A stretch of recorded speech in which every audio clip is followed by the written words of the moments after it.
Hey guys, tonight we're going to step into the quiet shadows of aging, where everything seems fine until one day it isn't. Picture this. You're making tea. The sunlight spills across the counter, and your joints ache just a little more than yesterday. Not enough to worry, just enough to notice. Your energy doesn't crash, it fades like an old photograph. You probably won't survive this, at least not in the way you imagined. So before you get comfortable, take a moment to like the video and subscribe, but only if you genuinely enjoy what I do here. Post your location and local time in the comments below. I love seeing where we're dreaming from. Now, dim the lights. Maybe turn on a fan for that soft background hum, and let's ease into tonight's journey together. Once upon a time, your body was a battlefield of brilliance. Your immune system was sharp, ruthless even, like an elite team of microscopic commandos. You could fight off infections, bounce back from bad nights, sprint upstairs just to grab your phone. Every day, these inner warriors did their job, and you didn't even notice. You lived through scraped knees, bad colds, office deadlines, the heartbreak of lost dogs, and Sunday hangovers. The wear and tear? You patched it up with a nap or maybe pizza. Then one day, without permission, without fanfare, it began. Inflammation. But not the swelling from a sprain kind. This was chronic, silent, like a candle burning behind the walls. You didn't know your immune system once your protector had started getting confused. It attacked things that weren't enemies, your own joints, your gut lining, your blood vessels. Not full-scale war, more like a low-level riot. Enough to leave damage, not enough to raise alarms. So that headache that lingered, the gut issues, the way your knees felt after gardening, these weren't random. They were whispers of inflammation building like moss on a roof, too subtle to notice until the leaks come. Historians still argue whether Hippocrates, the father of medicine, understood inflammation the way we do now. He probably didn't call it cytokine storms, but he knew the body cooked itself under stress. Ancient Greeks believed fire in the body led to imbalance. Funny how modern science is just now agreeing. Until you turned 70, you managed. But by then, inflammation had laid its traps. Your arteries had lost flexibility. Your gut microbiome, the tiny zoo inside your belly, had turned hostile. The fire was no longer just a flicker. You start waking up stiff, like your joints rehearsed a Shakespearean death scene overnight. You forget small things, not names, just little tasks like where you put the TV remote or why you came into the room. Your sleep gets shallow. You wake up more tired than you went to bed. You chalk it up to getting older. But here's the part no one tells you. Aging isn't just the passage of time. It's how inflammation accelerates time inside you, like someone fast-forwarded parts of you without asking. There's this weird fact buried in 1950s immunology research. When white blood cells from older adults are placed in young tissue, they still behave like cranky seniors. They overreact, attack the wrong targets, miscommunicate. Scientists called it inflammaging. Cute word, horrible reality. Meanwhile, your liver slows down, your skin thins, your bones become more like antique chairs, lovely but liable to collapse under pressure. But the real betrayal? Your immune system starts ghosting you. It's tired. The inflammation that once protected you now picks fights it can't finish. And yet, you keep going. You pour coffee. You water the plants. You forget names, then remember them in the shower. You laugh with your grandkids, even if your back protests when you bend. Because you've lived through worse, right? Still, there's this quiet ticking. A sense that your body is not entirely yours anymore. You don't talk about it at dinner. No one wants to hear about creaky knees or weird bloating. You're just getting older. Smile and nod. Let's pause for a second and admire the medieval Italians. They believed aging was caused by drying out. Not too far off, honestly. Chronic inflammation dehydrates your tissues. It shrinks your brain. Your synapses fire slower, like trying to get Wi-Fi in a stone castle. But don't worry, we haven't reached the scary part yet. It's the normalcy that's sinister. Because chronic inflammation rarely knocks on your door. It slips in through routines, late night stress, poor sleep, one too many takeout meals, the clutter of a modern life that doesn't ask how you feel, just if you've checked your email. And now here you are, 70, maybe a bit over, maybe just shy of it. You've weathered love and loss, hurricanes and heartbreak, the rise and fall of landlines. But you didn't expect your own body to betray you this way. Not like this. You thought aging would be about slowing down. Instead, it feels like breaking down. Not every part at once, just little ones, slowly enough that no one sends flowers. You sit longer. You cancel plans. You tell yourself you're tired, but the truth is, your cells are tired. And no one sees that. They just see you walking slower, laughing softer. But don't lose heart. This isn't a horror story. It's a bedtime story. And bedtime stories, even the long ones, always have a glimmer of hope. We're only at the first chapter. And as they say, once upon a time, someone realized what was happening and decided to change it. That someone might as well be you.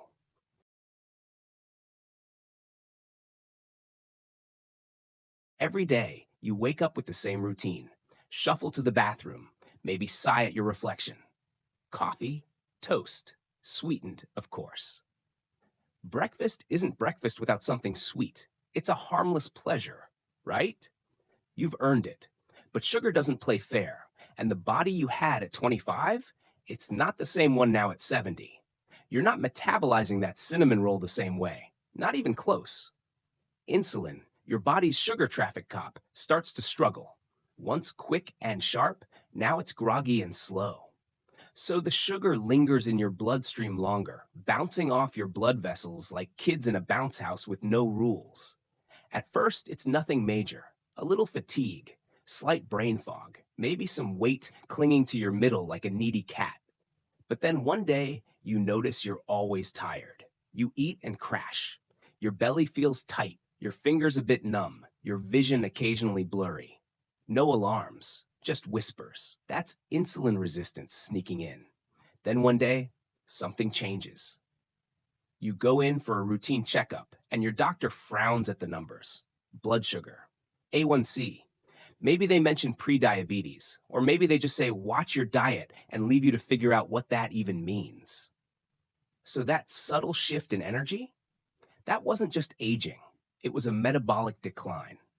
A system that used to handle sugar with elegance now panics at the sight of a muffin. It's like trying to run Windows 95 on modern apps. It wasn't built for this. Historians still argue whether ancient Ayurvedic medicine predicted this. They describe something called madhumeha, sweet urine. Sound familiar? Diabetes. They may not have had glucose monitors, but they saw the connection between diet, energy, and decline. Until recently, you never considered sugar an enemy. It was a comfort. It was celebration. Your childhood had soda pop and birthday cake and grandma's pies. No one told you those memories would eventually cost interest in the currency of your health. And insulin resistance doesn't travel alone. It brings friends. Fatty liver, high blood pressure, brain fog so thick it's like trying to think through a fogged up bathroom mirror. You forget things, not because of dementia, but because your brain is inflamed, glucose-starved like a city with fuel shortages. And here's the creepy part. Your muscles stop listening to insulin too. They refuse to absorb glucose like they used to, so the sugar floats around until it damages nerves and arteries. Your feet tingle, your hands cramp. You wonder if it's just arthritis. Spoiler, it's not always. In the 1970s, there was this fringe theory that sugar could be addictive. People laughed. Now, scientists call it dopamine hijacking. Sugar gives you a quick hit and your brain goes, more, please. Like a toddler with a toy. Only now the toy is hurting you and the toddler is your reward system. Still, you keep going. You switch to diet soda. You try low-fat yogurt, which turns out to have more sugar than a candy bar. You walk more, maybe even try intermittent fasting after seeing something on YouTube. But the habits are hard to break. Sugar comforted you during lonely nights, during loss, during all the moments no one else could soothe. And now, the price is coming due. Here's a quirky little tidbit. In the 1800s, sugar was so rare and expensive in parts of Europe, it was locked in boxes with little keys. People used to show it off like gold. Now it's everywhere, in your ketchup, your crackers, even your salad dressing. A once luxury turned into a silent saboteur. You feel it most at 3 p.m., that desperate pull for something sweet, something to lift you. And maybe it does, for a moment. Then the crash. Then the guilt. Then the nap.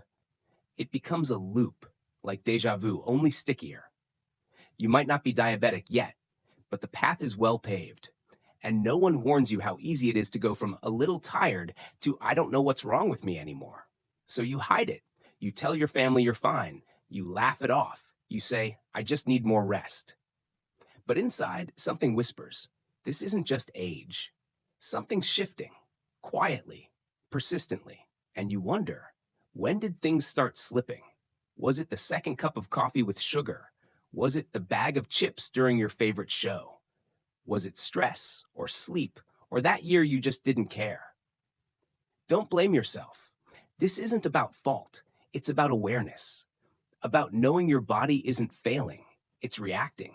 It's overwhelmed. It's trying to make sense of a life built on little indulgences that together become traps. You start paying attention. You notice the crash after pancakes. You try eggs instead. You swap soda for sparkling water. Small things, but meaningful. Because once upon a time, your body could process anything. Every day, it tried to keep up. Then one day, it said, I can't keep pretending. So that moment you noticed something was wrong, that was your chance. And now you know. Then one day, your balance wobbles. Not in a big, dramatic way. Not yet. Just a step that feels uncertain. Maybe you reach for a handrail that's not there. Maybe your shoe catches the edge of a rug you've walked over 1,000 times. You laugh it off. Blame it on the slippers, or the lighting, or the dog. But inside, there's a tiny jolt, an awareness. Something's off. That quiet moment is often the first whisper of what's known as sarcopenia. Sounds fancy, right? It's just the scientific word for muscle loss. But not the kind from skipping gym days. No, this is the sneaky, silent unraveling of your body's scaffolding, the slow fade of strength that no one told you was coming. Every day after 30, you lose a tiny bit of muscle. And after 60, that rate can double. Your legs get thinner, your arms feel weaker, the jar lids get tighter, the stairs grow steeper, and suddenly the world feels designed for younger bodies. It wasn't always this way. Once upon a time, you could lift furniture like a champ, carry groceries in both arms, and toss a grandkid in the air just to hear them laugh. Every day, your muscles worked without complaint. They held your posture, protected your bones, burned calories, gave you grace. Then one day, maybe in your late 60s, it changed. You noticed that getting out of a low chair took more effort. Your walk shortened, you sat more, rested more. And your body, like a forgotten engine, quietly started turning off the strength switches. So that wobble, that stumble, it's a warning, not a failure. Your body isn't quitting, it's asking for maintenance. Because sarcopenia isn't just about looking frail. It's one of the strongest predictors of falls, fractures, and a decline that can unravel everything else. There's an old study, back in the 90s, that showed something wild. People who maintained leg strength into old age had significantly lower risk of Alzheimer's. Coincidence? Maybe. But some scientists think the connection is neurological. Your brain needs movement to stay sharp. Muscles send signals back, and when those signals stop, your brain dims. Historians still argue whether the ancient Greeks understood this connection. But their warriors trained for life, not just for battle. They believed that strength preserved dignity, and they weren't wrong. The quirky bit? In space, astronauts lose muscle mass at record speed. In just a few weeks of zero gravity, their bodies behave like a sedentary 80-year-old. NASA has entire protocols just to fight this, because they know Without resistance, without effort, the body gives up its strength. So, how do you fight sarcopenia when you're not floating in space? Resistance. Not just exercise. Resistance. Push against something. Use bands, weights, stairs, even standing from a chair without using your hands. That's resistance. That's how you tell your muscles, stay, I still need you. But here's the kicker.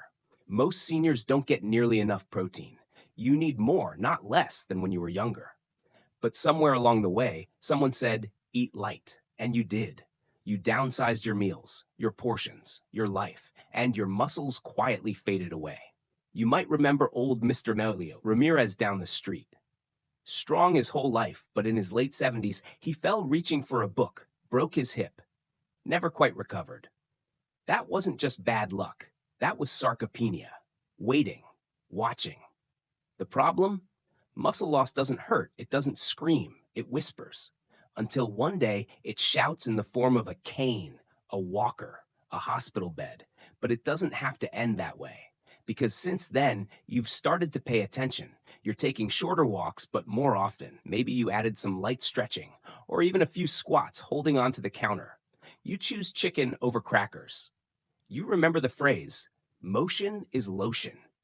And yes, there's still resistance, not the workout kind, the mental kind. You feel silly lifting soup cans. You don't want to go to that silver sneakers class. You hate the gym music. But then you remember, this isn't about vanity. This is about freedom, independence, dignity, being able to bathe yourself, cook for yourself, dance at your granddaughter's wedding without needing help to stand. The beauty of it all? It's never too late. Your muscles don't care how old you are. Give them a reason, and they'll show up, like loyal old friends. Here's something you probably didn't know. There's a town in Japan, Okinawa, where elders are known to be spry well into their 90s. They garden, they squat to eat, they sit on the floor and get up without hands. Why? Because they never stopped using their muscles. Movement was never optional. It was life. So now you think back. Once upon a time, strength was effortless. Every day you moved without thinking. Then one day your body asked for more than comfort. It asked for challenge. So that wobble, that stumble, it became a turning point. Until now, maybe no one told you, but now you know. And with that knowing, you reclaim what's yours. Then one day the fog doesn't lift. It's subtle at first, a name you can't quite remember, a word that slips through your fingers mid-sentence. You open the fridge and pause. What were you looking for again? You chuckle.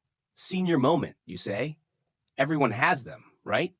But deep down, it nags. This isn't just distraction. This is something else. Welcome to the fourth silent trap, cognitive decline. It sneaks in like mist under a door, slow, quiet, almost comforting in its familiarity. But left unchecked, it becomes a storm. Once upon a time, your mind was sharp as glass. You juggled appointments, drove with music blaring, solved problems, remembered every birthday without a phone. Every day, your brain was a supercomputer, quietly running the show.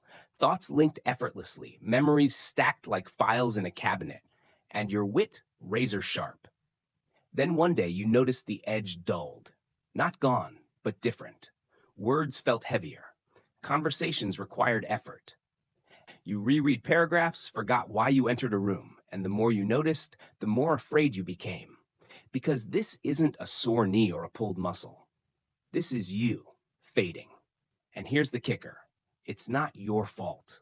Our modern lives are built to betray the brain. Sedentary routines, sugar-packed snacks, loneliness dressed up as independence. Each tiny factor chips away at mental clarity. But the biggest villain of all? Inflammation. Yep, that boring word your doctor throws around is actually a major player in brain aging. Chronic inflammation, the slow burn fire in your body, has been linked to Alzheimer's, dementia, even depression. And where does it come from? Poor sleep, processed food, lack of movement, stress, the usual suspects dressed in silent robes. Historians still argue whether the ancient Egyptians fully understood the brain's complexity. But there's strong evidence they performed rudimentary brain surgery as early as 3000 BC. Trepanation holes drilled neatly in skulls as if to release spirits or pressure. What they knew for sure? When the mind suffers, the body follows. Quirky tidbit? In 19th century Europe, forgetfulness in the elderly was often blamed on wandering wombs or excess wind in the skull. Seriously, they believed air moved around inside your head, making thoughts float away. Science has come a long way, thankfully. So that mental fog you feel today, it's not just part of aging, it's a warning sign. And more importantly, it's a wake-up call. Because cognitive decline isn't always irreversible. The brain is elastic. It wants to rewire, regrow, rebound. But like a muscle, it needs challenge. Here's something no one talks about. Retirement can shrink your brain. Not the paycheck part, the purpose part. You go from making decisions, solving problems, managing teams, to wondering what day it is. The brain thrives on engagement, on novelty, on little daily puzzles. And loneliness? That's gasoline on the fire. Seniors who live alone and lack regular interaction show faster cognitive decline, often 20 to 30% more rapid, because the brain craves conversation, eye contact, laughter. Even small talk with the barista gives your neurons a reason to spark. Then one day you meet someone new, maybe at the community center, maybe during bingo night, maybe online. You laugh, you talk, you remember things. And for a moment, the fog thins. So what can you do? First, feed your brain. Literally. Omega-3 fats, leafy greens, berries, turmeric. These aren't superfoods for no reason. They cool inflammation, support neurotransmitters, and give your brain the tools to rebuild. Second, move. Yep, movement again. Every step sends oxygen to your brain. In fact, walking 3 times a week has been shown to boost hippocampus size, your memory center. That's like turning up the lights in a dim room. Third, learn something. Anything. A new language. A card game. How to use TikTok. Yes, really. Learning forces the brain to create new pathways. And the more roads your brain has, the less likely it is to dead end. Remember Mr. Lopez from across town? Retired at 67, started painting just for fun. At first he was awful. Stiff trees with weird faces. But 5 years later, he's selling watercolors at the local fair. More importantly, he says he feels younger. His thoughts are clearer. His moods are better. That's no accident. And yes, there will be days when the fog wins, when you misplace your phone or repeat yourself. But now you know, those moments don't define you. They're just reminders to fight back. Until one day you look around and realize you're still here. Sharp, a little slower maybe, but curious. Capable. You're asking questions, telling stories, finishing crossword puzzles your kids gave up on. The fog is still there, but it doesn't rule you. Since then, you've found small rituals, a walk after breakfast, a daily Sudoku, FaceTime with your niece. You've taken the steering wheel back, and with each little win, you strengthen the synapses. You anchor yourself to this world, not just to survive, but to stay awake in it. The truth is, aging isn't about decline. It's about adaptation, adjustment, knowing which battles matter and which ones you've already won. Your mind is still yours.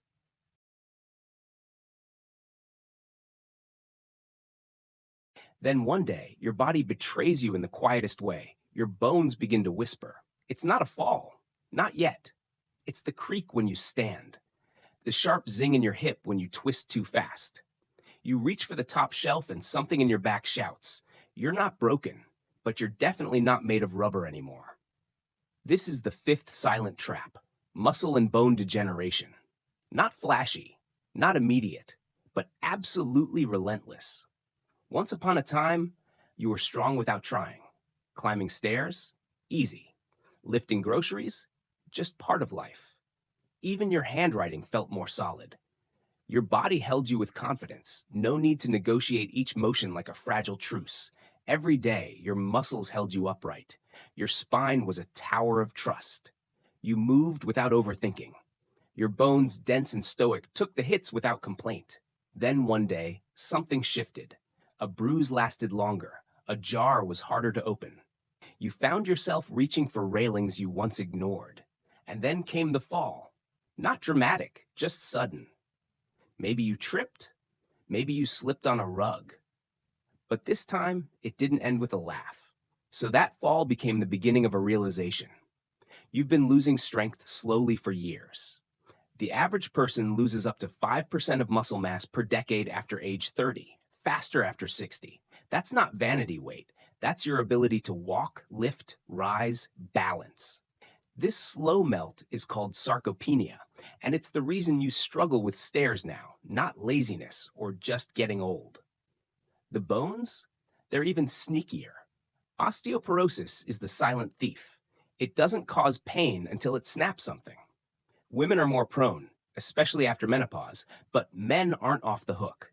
By 70, your skeleton is playing defense, not offense. Historians still argue whether the gladiators of ancient Rome trained specifically for bone density, or if their robust skeletons were simply a result of brutal daily combat. What we do know? Excavated gladiator remains showed thicker bones than most modern adults, thanks to constant physical demand and, oddly, a diet high in barley and ash. No protein shakes in sight. Here's your quirky tidbit. In Victorian England, upper-class women were discouraged from doing anything strenuous. No climbing, no running, not even brisk walking. Result? Rampant frailty by age 50. Some needed canes by 45. Turns out corsets didn't help bones much either. But here's the good news. You can rebuild. Not like a 20-year-old, but better than you think. So that moment you looked in the mirror and thought, I feel weaker, that was the invitation. Not to reverse time, but to respond. Resistance training, even as light as 2-pound dumbbells or resistance bands, can regrow muscle in seniors. Not just preserve it, regrow. Walking, climbing stairs, standing on one foot while brushing your teeth, it all counts. Protein? You need more than you think. The old advice of a little chicken doesn't cut it anymore. Seniors need up to 1.2 grams of protein per kilogram of body weight, more than younger adults. Why? Because your body doesn't process it as efficiently. Every bite matters more. And vitamin D? The underrated superhero. It helps your bones absorb calcium, regulates mood, even supports your immune system. You don't need to chase the sun. Just get tested and supplement smartly. Then one day, you say yes to something. A walking club, Tai Chi in the park, water aerobics at the Y. At first, you ache, but then you glide. You realize movement isn't punishment, it's preservation. You begin noticing strength in strange places. Getting off the toilet without bracing your hands, carrying your grandchild without flinching, walking through a grocery aisle without leaning on the cart. These are your silent victories. Until one day, you're hiking again. Not Everest, but your favorite local trail, the one you hadn't touched in years. Your calves burn, your breath is short, but your body moves like it remembers something ancient, something wild and resilient. Since then, you've built tiny rituals, calf raises while brushing your teeth, a short stretch before bed. You swap the couch slouch for light stretching during commercials. Nothing extreme, but consistent. That's the secret. And yes, you still forget your keys. Your knees still pop like microwave popcorn. But your body no longer feels like a ticking clock. It feels like home again, one you've decided to renovate slowly, lovingly, deliberately. Because aging isn't about erosion, it's about evolution. You adapt, repair, reframe. You build muscle not to show off, but to hold yourself through the world with quiet pride. You realize the stairs in your house? They aren't obstacles, they're training. And the best part? Strength isn't just physical. With every step, you reclaim something emotional too. Independence. The ability to carry your own bags, open your own jars, pick up your own shoes without assistance. That's the kind of dignity no insurance can buy. Now pause here with me. Let the room settle. Let the words soften. Let your breath move slower than before. Imagine your body as a quiet forest after rain, moist, grounded, full of subtle life. Every leaf a fiber, every branch a muscle, still growing, still reaching for light. The world will keep spinning fast, but here, In your body, time can slow, it can soften. You've done enough for today. Let the light dim behind your eyes. Let the muscles rest. You are strong. You are still here. And tomorrow, you'll rise again. End of script. Sweet dreams.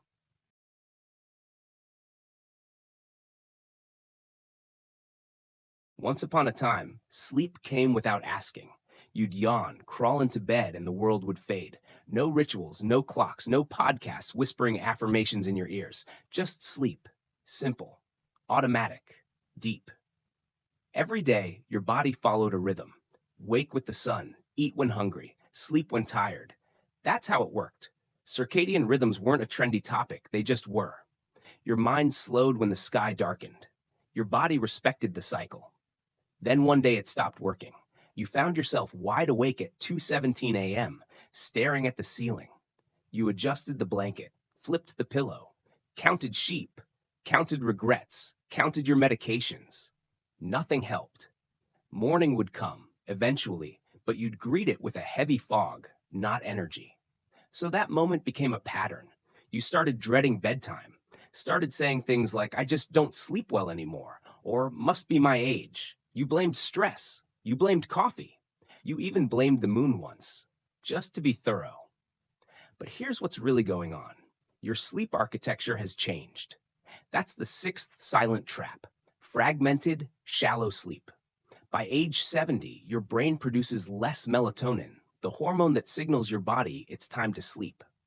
Your REM cycles shrink, and your deep sleep stages become shorter and more fragile. That's why you wake up 3 times a night to pee and can't fall back asleep after. Historians still argue whether the segmented sleep patterns of pre-industrial humans were natural or a product of their harsh environments.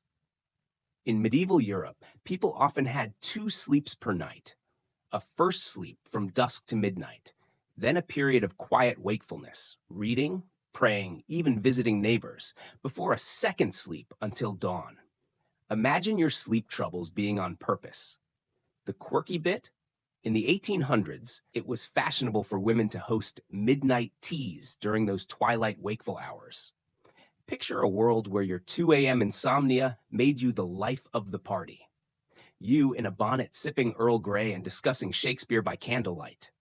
Cozy, chaotic, and very, very Victorian. But in today's world, broken sleep feels like failure, and failure feels personal, which creates more stress, and stress floods your body with cortisol, a hormone that sabotages sleep even further. It's a vicious, invisible loop. Until one day, you stop fighting it. You start working with it. Instead of lying in bed growing anxious, you stand up. You move to a cozy chair. You read something gentle or listen to calming music. You stop checking the time. You make peace with the fact that rest isn't only about sleep. You begin to notice patterns. Too much screen time at night? Sleep suffers. That late glass of wine? A trap. Napping after 5 p.m.?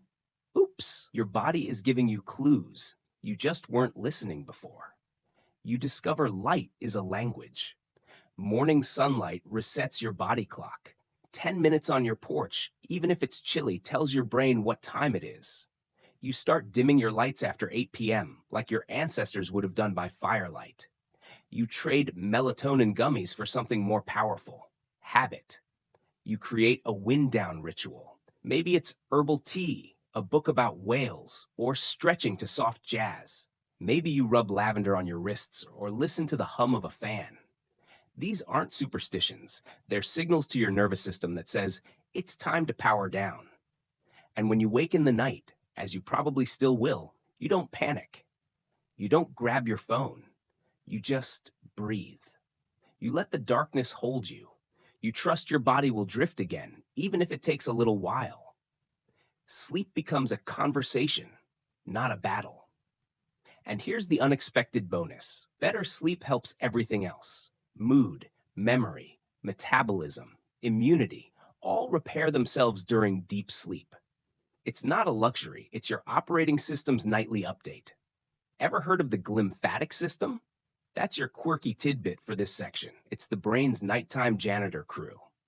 Only discovered in the last decade, it flushes out toxins while you sleep, including beta amyloid, the stuff linked to Alzheimer's. No deep sleep equals no brain detox. Think of it as your cerebral dishwasher. So when you start sleeping even a little better, even an extra 20 minutes of uninterrupted rest, your whole day shifts. You're less irritable, your joints don't scream as loudly, food tastes better, sunlight feels warmer, you start to exist again, not just endure. Until one day, someone asks, "You seem brighter lately. Are you doing something new?" New? You smile. You don't mention the lavender oil or the 9 p.m. tech curfew. You just say, "I've been sleeping better." They won't understand how monumental that sentence is. But you do. Since then, you protect your sleep like a treasure. Not just the hours, but the quality. You don't chase perfect rest. You curate peace. You recognize that even on rough nights, your body is still trying, still healing. You dim your world after dinner. You stop scrolling at midnight. You let go of the myth that sleep is supposed to be flawless. You accept the gentle imperfection of age, of memory, of rest. And on the nights when nothing works, when your brain still chatters and your legs still ache, you forgive yourself. You rest anyway, and you trust that sunrise will still find you.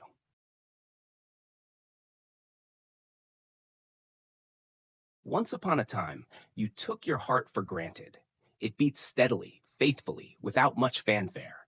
Just a quiet, dependable thump-thump in your chest. You barely noticed it. Every day, your heart pushed blood through your veins like a reliable engine, fueling every step, every breath, every thought. You ran, walked, danced, argued, and laughed, unaware of the silent work your heart was doing. Then one day, that steady engine started sputtering. You felt it, not as a dramatic event, but as subtle shifts. A breath shorter than usual, climbing stairs. An occasional chest tightness dismissed as just stress, or fatigue that no amount of sleep seemed to fix. So that's when the third silent trap reveals itself: cardiovascular decline. Heart disease remains the #1 killer for seniors in America, but it doesn't always announce itself with fireworks. Often, it sneaks in through high blood pressure, arterial stiffness, and the quiet accumulation of plaque in your arteries, conditions collectively known as atherosclerosis. Historians still argue whether early societies understood heart health beyond "don't stress the heart," but ancient Egyptian medical texts described pulse checking and remedies that hint at early awareness of cardiovascular issues. The Egyptians even prescribed willow bark, a natural source of aspirin, to ease pain, a practice surprisingly ahead of its time. Here's a quirky tidbit. In the 17th century, doctors believed the heart was the seat of the soul and emotions. It wasn't until William Harvey's groundbreaking work in 1628 that we understood the heart's role as a pump. Before that, some believed emotions could stop the heart's beat temporarily. Talk about psychosomatic. So you might ask, why does your heart slow down now? Why do your arteries harden? Partly it's inflammation, the low-grade kind that silently builds as you age, fueled by lifestyle, genetics, and stress. Inflammation is like rust on metal, gradually eroding the flexibility and function of your vessels. But here's the hopeful part. You can slow, even reverse some of this damage. It's not magic, it's science. Exercise, particularly aerobic activities like walking, swimming, or dancing, keeps your arteries elastic. Foods rich in antioxidants, think berries, nuts, and leafy greens, combat inflammation. You learn to watch your salt intake because excess sodium tightens blood vessels and raises blood pressure. And yes, sometimes medication is needed, but the power is in your hands too. Until one day, you decide to take control. Maybe you swap your usual TV binge for a stroll around the block. Maybe you replace that afternoon cookie with a handful of walnuts. Maybe you laugh more and stress less. Since then, you've noticed small changes. Your pulse feels steadier. Your chest feels lighter. You're less breathless when climbing stairs. You find joy in the simple act of movement, remembering how your body used to move effortlessly. And the best part? Heart health isn't just about the organ. It's about your entire life. Every small choice you make sends a message to your heart. I'm here, I'm fighting, I'm thriving. You carry that message with you, like a secret chant, each day, each breath, each beat.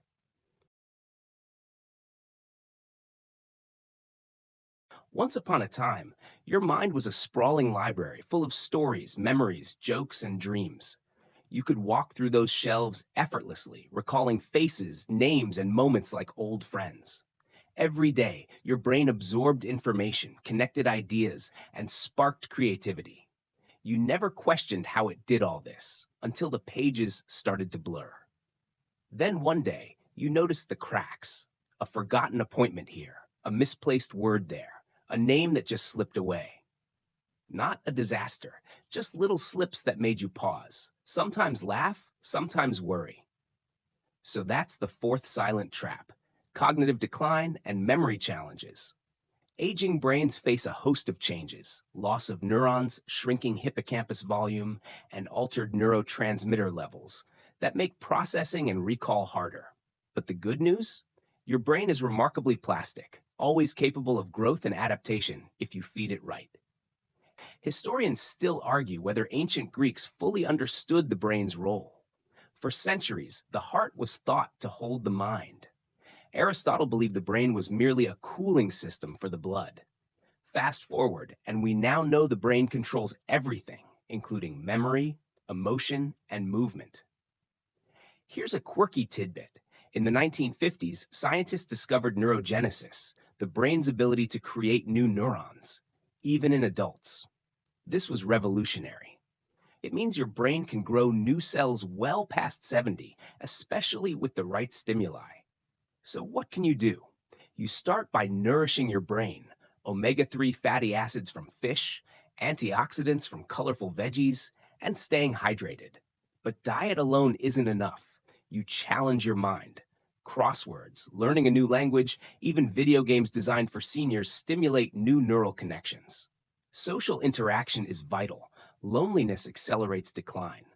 Joining clubs, calling old friends, sharing stories sparks that mental fire.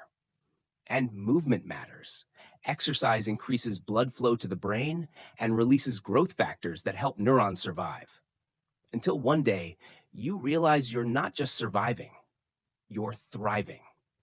Your mind, though different, is still sharp, still curious. You joke about forgetting where your keys are, but remember the punchlines to jokes you loved decades ago. Since then, you cherish your memories and build new ones. You embrace the gentle fuzziness as part of the journey, not a failure. You slow down, savor conversations, notice details others miss. You recognize the brain's whispers. Those little lapses are signals to rest, to nourish, to connect. You're no longer afraid of aging. Instead, you welcome it with kindness, patience, and a touch of humor. And when night falls, you think of the library inside your head, grateful it still holds thousands of stories, yours and those yet to come. Now, as the night deepens, feel your body soften and your mind slow. The silent traps you've learned about aren't chains, but gentle reminders to care for yourself, to breathe with grace. Imagine a soft breeze brushing your face, the steady rhythm of your heart, and the calm quiet of deep, healing sleep. Let go of worries. Trust the wisdom in your body's signals. Each day is a step, each breath a gift. Rest easy, knowing you carry strength, resilience, and peace within. The journey continues tomorrow, but for now, simply be.